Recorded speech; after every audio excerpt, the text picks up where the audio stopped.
Sino ang tunay na squatter? China daw, sabi ni Sek Gibo. Squatter ng West Philippine Sea ang China! Diyos ko, marami na ng pag-aawayan bukas. Marami na ng mga galit kay Sek Gibo bukas. But anyway, syempre, alam naman natin mga konsyero na ano talaga, matindi talaga yung tension dyan sa West Philippine Sea. Kaya nga mga konsyero, may mga nilabas kasing statements recently etong Chinese Communist Party na nagsasabi na ang Pilipinas daw ay illegally occupying Pag-asa Island. Imagine, sa atin na nga malapit yung isla tapos tayo pa yung merong illegal occupation. Saan kayo nakakita ng ganun? Kung meron mga illegal occupation dito, yun yung mga man-made islands na ginawa ng China dyan sa may Scarborough. Yun ang totoong ano dyan. Yun ang totoong ano dyan. What do you call this? Incursion.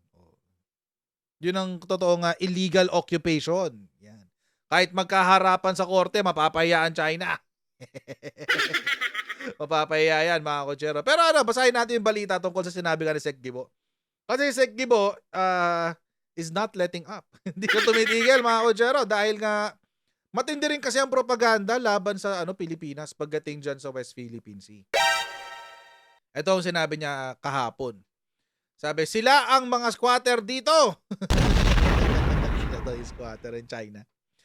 Chodoro o Gibo Chodoro scoffs at China's sovereignty claim over West Philippine Sea. Sabi niya, Defense Secretary Gilberto Chodoro Jr. rebuffed China. O isabihin ng rebuffed, tawag dito, kinorek, itinama. Rebuffed China for asserting its sovereignty, quote-unquote, over the West Philippine Sea and the Philippines' 200 nautical mile exclusive economic zone. Hindi ko alam kung ano sinasabi ng ibang tao dyan, ng may ibang dyan. Pero, kapag may nagsabi po na na hindi sa China yan, may karapatan sila dyan, etc. etc. Mali po yun. Hindi po kayo maniniwala doon. Ang basihan natin dito mga kotsero, UNCLOS. Walang history, etc. etc. Wala nang ganun. Nung naging signatory ang Pilipinas sa UNCLOS, nung naging signatory ang China sa UNCLOS, wala na. Wala, ganun na siya. So UNCLOS na ang pagbabasihan natin ng ating international law. At sa pinaggagawa po ng China ngayon dito sa Pilipinas, obvious na malalaman natin kung sino ang tunay na squatter.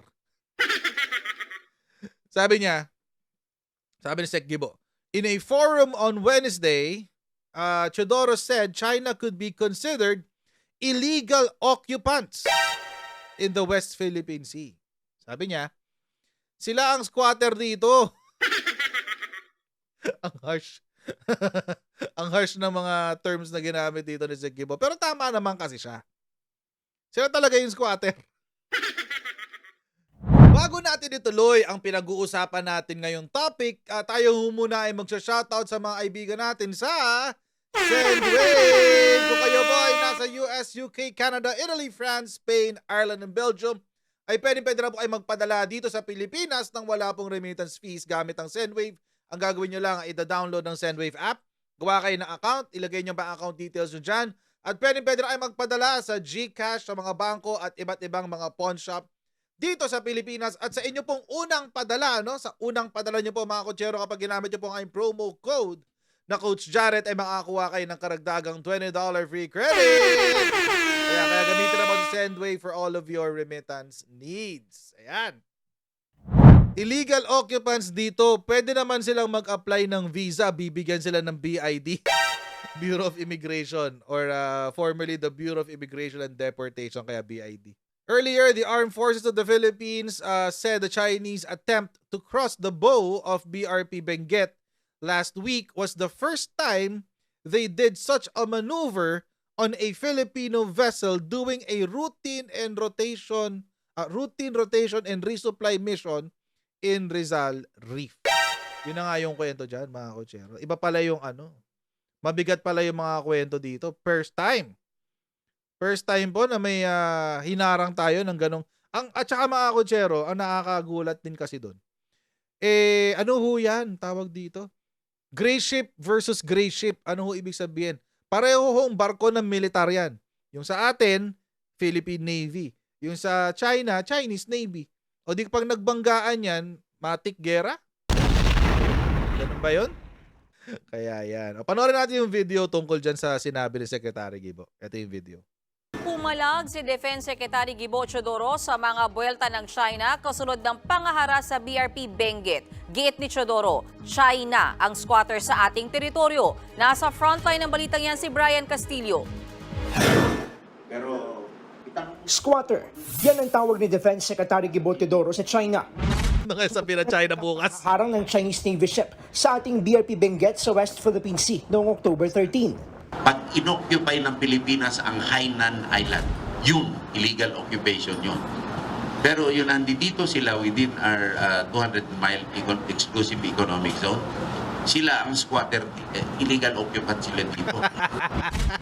Biro pa ni Teodoro. Pwede naman sila mag-apply ng visa, bibigyan sila ng BID. Ewan ko kung bakit ayaw. Sagot ito ni Teodoro matapos sigit ng China na lehitimo at wala silang nilabag na batas. Gusto ay sarcasm doon ni Secretary Gibo. Ulitin nga natin. Panalo yung sarcasm dito ni Secretary Gibo. Yun, illegal occupation yun. Pero yun, nandito sila within our 200-mile exclusive economic zone. Sila ang squatter, illegal occupant sila dito. Sila squatter. Yak, China, squammy. China, squammy. Ang gift tuloy natin. Biro pa ni Teodoro. Pwede naman sila mag-apply ng visa, bibigyan sila ng BID. Ewan ko kung bakit ayaw. Sagot ito ni Teodoro matapos sigit ng China na lehitimo at wala silang nilabag na batas. Sa kanilang aksyon sa barko ng Pilipinas na magdadala ng supply at mga tauhan sa Pag-asa Island. Ayon pa kay Chinese Foreign Ministry spokesperson Mao Ning, ang Pilipinas daw ang lumabag sa soberanya ng China. Yan. Ikalumanong pag-okupa sa naturang isla. Muli ring hinimok ng China ang Pilipinas na tumigil na sa anilay unsafe actions sa pinag-aagawang teritoryo. Wow. Buwelta naman Tayo pa yung may unsafe actions, no? Tigas ng mukha talaga nitong China na to. Tayo pa yung may unsafe actions, no? Tigas. Tigas ng mukha. dyan ni Teodoro, walang provocative o mapanghamong hakbang na ginagawa ang ating bansa. The undisputed sovereignty over the whole of the South China Sea is the most provocative statement. If we enter the 200 nautical mile EEZ of other countries, then that is a clear provocation which we have no intention of doing whatsoever. Pero pag nalinaw ng kalihim, may tuturing na isolated case ng insidente sa BRP Benguet at Chinese Navy ship. Hindi niya ito sapat para masabing escalation o pagpapalala ito sa sitwasyon. Para naman sa Armed Forces of the Philippines, malinaw na irresponsable at paglabag sa international law ang aksyon ng China. The shadowing is a usual occurrence already, but the crossing of the bow is something new. So in a way, that is an elevation of what they've been doing before. Nagbabalita mula sa frontline. Yun. Right now, it's an isolated incident. Ibig sabihin, hindi naman to common na nangyayari dito sa lugar na to ng West Philippine Sea. Sa ngayon, hindi ko natin alam bukas, sa isang araw, o sa mga susunod pang araw. Baka mamaya, maging habit. Mawili ba ang mga China? Mga China. Mawili ba ang Chinese dito sa gusto nilang pinaggagawa nilang to, di ba? Pangit eh. Kaya buti na lang mga kodyero, no, si Presidente, si PBBM has been very, very, very, very vigilant or mapagmatsyag at mapagbantay diyan sa West Philippine Sea. At talagang pinaghahandaan ng improvement ang ating Coast Guard at ang ating AFP, ang ating military, lalo na pagdating sa mga barko. Okay, tulad nito. Okay, Marcos, 40 PCG vessels will be built in Cebu. Maganda dyan eh. Alam nyo maganda dito mga kotsero. Bibili ang Pilipinas ng 40 barko sa kapwa Pilipino. Yan. Yun yung maganda dyan mga kotsero. Kaya palapaan natin si Presidente dyan. Kasi Para yung pera umiikot lang sa loob ng bansa, 'di ba? Hindi natin kailangan dalhin sa labas yung pera. Around 40 new vessels for the Philippine Coast Guard will soon be built in Cebu, announced President Ferdinand Marcos Jr. on Tuesday, October 17. The president expects that this move will enhance the country's maritime patrolling capabilities, especially in the West Philippine Sea, where Filipino servicemen and Filipino fishermen have experienced harassment from the Chinese Coast Guard. Ayan.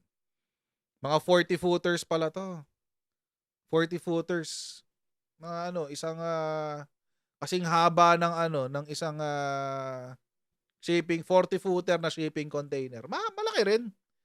So, ang sabi, nag-umattend kasi siya ng founding anniversary ng Philippine Coast Guard at doon niya in-announce na Cebu's shipbuilding industry will construct 40 units of 40-foot vessels. Maganda to mga kotsero kasi una, nagbibigay ka ng trabaho sa kapwa Pilipino. Dito mo pinagawa sa Pinas eh. Pangalawa, natututo tayong gumawa ng mga barko. Kasi mga kotsero, pag natuto tayong gumawa ng barko at nagkaroon tayo ng shipbuilding industry sa Pilipinas, lalo-lalo na punong-puno tayo ng na tayo napapaligiran ng dagat, maganda ho yan para sa Pilipinas. Dadami yung mga barko, bangka, lalo na madadami yung trabaho, etc. etc. And malay natin, di ba? One of these days, sa atin na bumili yung international community ng mga barko nila. We don't know, it can happen. But it's a good thing na dito na inuumpisahan ni Presidente. This is part of Marcos administration's commitment to upgrade the PCG's capacity by providing modern equipment and personnel training to meet the challenges in the West Philippine Sea and for effective search and rescue and disaster response. So yan na nga. Nagpunta na nga si Secretary Gibo sa Cebu to sign a memorandum of agreement between the province of Cebu and the Armed Forces of the Philippines for the remaining 12 parcels of lots at Camp Lapu-Lapu, ang headquarters ng AFP Visayas Command. Ano yung maganda rin dito mga kotsero? Nade-develop yung mga natin, probinsya. Cebu builds ships. Cebu builds equipment that we need. And therefore, the synergy that we see today will continue, but in a different dimension. Not only as a locator in the province of Cebu, but as a resource purchaser and resource user of the services, goods, and other capabilities that your province can produce. Alam nyo mga kotsero, buti ginawa ni Presidente to, tsaka ni Sec Gibo. Alam nyo kung bakit? Kasi alam nyo yung mga baril natin na 1911, yung arms core, gawang Cebu yun eh. Gawang Cebu. Local yun. Pero sumasabay yun sa mga Glock. Sumasabay yun sa mga tao dito, sa mga iba't ibang ibang mamahalin, mga Russian, Turkish, US na mga handguns. So I'm sure kung kaya natin gumawa ng ganong klaseng mga baril na na handgun, pwede rin natin siguro i-contract itong mga gunsmiths na gumawa ng mas malalaking mga armas. Local yun mga kotsero. Hindi ko pinopromote si Arms Corps ha. Hindi ako tawag dito, sponsored ni Arms Corps. It's just that recently nga bumili ako ng handgun para dito sa Pilipinas. Para dito sa bahay namin. And yun yung tuklasan ko. Yun, yung mga 45, yung 1911, yung 9mm nila, 9mm, etc. etc. At saka meron pa nga naging docu dati, napanood ko yun, may documentary, na meron talagang black market ng baril na nanggagaling sa Cebu. Black market yun ha, isabihin, gagawa sila ng baril o orderin mo. Made to order, ganun siya. Tapos ginagawa lang sa barong-barong. Ang galing noon, napanood ko yun saan ko ba napanood yun? Basta documentary yun, sa YouTube ko yata napanood yun. Pero syempre, doon tayo kukuha sa legit. Di ba? So, meron mga legitimate na, na gumagawa ng baril dyan. Manufacturers, gunsmiths. Diyan sa Cebu. So gumagawa naman pala ng barko ang Cebu. Gumagawa din sila ng baril. Ano pa bang kailangan natin gawin? Why not, di ba? Let's take advantage of this. I-build natin ang ating military capability using Filipino products. Malay natin, baka mas okay pa yan kaysa sa sa mga binibili abroad. Tsaka maganda doon, mga kotsero, nagkakaroon ng trabaho yung mga tao. Di ba? Nagkakaroon sila ng lehitimong trabaho. Yun ang maganda doon. So good job to, good job. Maganda tong plano na to ni Presidente at saka ni Secretary Gibo. Sa Balamban gagawin yung mga barko. So that's one thing na ginagawa ni Presidente para maprotektahan ng West Philippine Sea. Ano pa? Eto, bumili ng bagong eroplano, 2. Marcos approves PCG bid to get 2 more planes for West Philippine Sea operations. Kahapon lang po ito binalita. So, karagdagan yan sa 40 patrol boats na gagamitan ng Philippine Coast Guard. This is a good development. 19-seater planes. May 1.6 billion na nakatabi para dyan sa 2 eroplano na yan. Di maganda yan. Tapos, ano pa ba? Hindi lang dyan, syempre, meron din tayo mga policy improvements, tulad ng, eto nga, may balita ngayon, si US tsaka Philippines. Philippine and US exercises laban sa agresyon ng China, paiigtingin pa raw lalo. Diba? Mukhang makapagpalayas tayo ng mga squatter, Illegal detainer. Sabi, inaasahan ang mas maigting na kooperasyon sa pagitan ng Pilipinas at ng United States sa layunin ng huli na panatilihin ang rule of law sa South China Sea, ayon kay US Ambassador to Manila, Mary Kay Carlson. The United States will set sail, fly, and operate everywhere international law allows, and that includes sailing in the South China Sea in combination with our friends and partners, especially the Philippines. So, mukhang the partnership, ang pakikipag partner natin sa Amerika is here to stay. Mukhang malabo ng magkaroon ng pivot back to China, at least in the Marcos administration. Malabo. Tsaka tulad kanina, may Belt and Road conference kanina. Saan nagpunta si Presidente? Doon sa Kingdom of Saudi Arabia. Hindi siya pumunta ng China. Doon siya nagpunta sa Saudi Arabia. Minit niya yung prinsipe ng Saudi. Ganun talaga. Inisnab. Ayan. Ito pa isang development, mga kutsero, last month kasi, or a couple of months ago, may issue tungkol sa BRP Sierra Madre na unti-unti na raw ito nasisira at kailangan ng ayusin. Meron pong balita kanina na nakuha natin sa GMA na aayusin na raw ang tawag dito, aayusin na raw ang BRP Sierra Madre. Unti-untiin ayusin ang BRP Sierra Madre, mga kotsero. Ngayon, mga kotsero, just in case lang, just in case, for example, ma-copyright itong video na to, buburahin natin to. Wala tayong choice. Pero, if ever, sana hindi. Pero kung tamaan man, yun. Sorry na lang. Pero ikukwento ko na lang after pag napanood natin yung video. Sana hindi tamaan ng copyright. Pagkumpuni sa BRP Sierra Madre kung saan nakabase ang bantay na sundalo sa Ayungin Shoal sa West Philippine Sea. At nakatutok sina Marisol Abduraman at Chino Gaston. Dahil 1998 pa sadyang sinadjad sa Ayungin Shoal, kinakalawang at nanganganib na tuluyang lumubog ang BRP Sierra Madre. Ito pa naman ang nagsisilbing tirahan ng mga nagbabantay na sundalo sa lugar. The living condition of our soldiers in the area. It was sad to see the state of the living conditions. Grabe. So we're trying to improve that, but by making sure that they have at least decent sleeping facilities,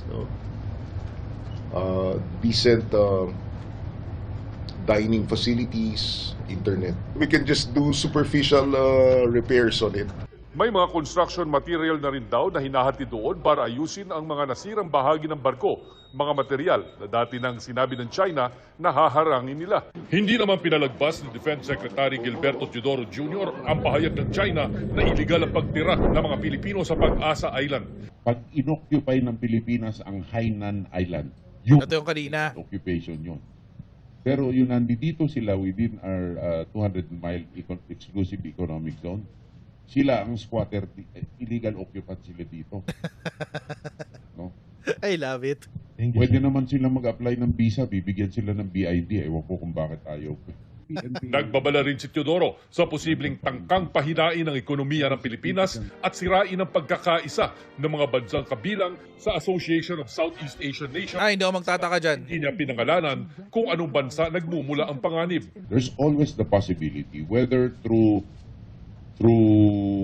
covert money transfers and other means, I don't think the Philippines is exempted from that kind of phenomenon. Especially now, where bigger nations are going on a diplomatic frenzy, no? Particularly to divide ASEAN. Ayon naman kay US Ambassador Yun. Pagko-comment lang ako sandali doon ha. Hindi yung malabong mangyari yung yung sinabi na yun ni Secretary Gibo. Hindi yung malabong mangyari yun. Yung isasabotage nila economically ang Pilipinas para maging dependent ulit tayo sa kanila. Yung puputulin nila yung ties between the Philippines and other members of the ASEAN. Posible ho yun. Kaya nga sabi nga ni Secretary Gibo, hindi natin alam paano tumatakbo ang pera. 'Di ba? Posible ho mangyari yun. Not only that, they can also sabotage our livelihood in terms of imports and exports. Kasi naalala nyo, kung nakalimutan nyo na, meron time kung saan si China nagalit sa Pilipinas dahil sa issue rin sa West Philippine Sea, ang ginawa, lahat ng in-export yata nila or in-import nila na, ano ba yun? Saging yata yun o pinya. Pinabalik nila kasi daw nagalit sila ganyan. And then beginning noon naging excuse, convenient excuse yung event na yon para maging friendly tayo sa kanila ulit. So it can happen. It did happen before and hindi malabo na mangyari pa yan in the future. Divide ASEAN. Ayon naman kay US Ambassador Mary Kay Carlson, asahan daw ang mas maraming joint patrol ng Estados Unidos at ng Pilipinas sa WPS. Pero hindi raw nakikita ni Carlson na magkakaroon ng long-term presence ang Amerika sa West Philippine Sea. Kasi batas yun. Three important agreements that govern our relationship, and that's the Mutual Defense Treaty, the Visiting Forces Agreement, and the Advanced Defense Cooperation Agreement. And outside of those three foundational agreements, that doesn't include space for the presence of U.S. troops on a long-term basis here in the Philippines. So I don't envision that. Tama lang yun mga kotsero kasi syempre may mga magsasabi, ganyan lang pala yung US, interest lang nila, iniisip nila, bla bla bla bla bla. Alam nyo mga kotsero, ganun talaga ang mangyayari kasi nga pinaalis na natin sila before, di ba? Baka lang nakakalimutan nyo, pinaalis natin sila sometime in 1990s. 92 or 93 yata if I'm not mistaken. Hanggat kung hindi sila bibigyan ng permanent base dito, wala, nga. Diba? Ganun lang naman kasimple yun. And siguro si Ambassador is being careful sa mga statements. Siyempre, diplomat. Kailangan mag-ingat talaga siya sa mga sinasabi niya. So, sasabihin talaga niya, hindi namin nakikita na tatagal yung magkakaroon ng permanenteng presensya ang Amerika sa Pilipinas. Kasi nga, hindi naman natin sila binibigyan ng base militar. So yun mga kotsero. We will not give up an inch of our territory. Ito raw ang direktiba ng Pangulo sa Armed Forces of the Philippines. Kaya sa anibersaryo ng Naval Air Wing sa Sandy Point sa Cavite, ito ang hamon niya sa mga sundalo. Try as you seek excellence, try to surpass the limits that you have set for your unit. Mahirap ang trabaho. Hanga raw siya sa ipinamalas ng mga ito sa pagtupad sa kanilang misyon. At sa Disyembre, may dagdag na magpapatrolya sa West Philippine Sea. Ito ang anti-submarine helicopter, ang pinakabagong air asset ng Naval Air Wing. Meron itong kakayahan na makadetect ng mga submarine. Malaking bagay ito para mas mapaigting ang pagbabantay sa ating mga teritoryo. It has the capability to strike them. So meron siyang torpedo that can hit any submarine that is illegally inside our territorial water. Saan kaya galing? Ito yata galing Israel eh. I could be wrong. I think it was the one in Israel. Interdict, or tirahin yung mga iba pang mga anti-submarine helicopter, guys. With its rockets. Sa ngayon, meron ng 2 anti-submarine helicopter. Yun. Para sa GMA Integrated News. At least may dalawa na. At least may dalawa na silang anti-submarine helicopters. So mga kotsero, this is a good development. No, this is a good development na ang ating presidente at ang ating gobyerno is a very, very proactive. Proactive po sila dyan sa nagaganap dyan sa West Philippine Sea. And ang nakakatuwa pa mga kotsero, hindi po tayo katulad nung nakaraang administrasyon na we're backing down sa propaganda ng China. And it's awesome actually. Kasi at one point kailangan natin gawin yun eh. Masyadong malapit yung mga itinayong peking base militar ng China sa ating bansa. At kung di natin sila pipigilan, uunti-untiin nila yan hanggang malay natin sa Palawan, ipasukin na nila ang Palawan. Hindi natin alam. It's a possibility. Ginawa na nila sa West Philippine Sea. How much more kapag yung teritoryo na talaga, landmass na. Maganda na we are taking this very, very proactive position. And sana magpatuloy at sana lalo pa tayo magkaroon ng improvement sa ating military. Of course, lahat ng improvement na gagawin natin, hindi yan makakamatch sa laki. Sa dami pa lang ng mga barko ng China. That's around 3,000 if I'm not mistaken. 3,000 plus ships meron ang China. 300 pala. 300 plus ships meron ang China. Ships yun ships. Hindi yun mga Coast Guard lang, yung mga maliliit. No, it's not. So, hindi natin kakayanin yun. Kaya kailangan pa rin natin yung ating partnership with our partner states like the US, Canada, Germany, South Korea, Japan, Australia, yung mga bansa na nag-pledge ng suporta sa atin pagdating dito sa laban natin sa West Philippine Sea.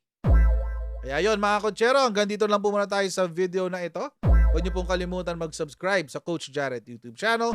Paki-follow na rin po ang ating Facebook page at paki-share ito pong video na ito sa inyong social media account para maikalat ang mga pinag-uusapan natin dito sa ating channel. And I'll see you in our next Coach Jarrett Live. Okay, God bless you and see you next time. Bye everyone. God bless. Bye.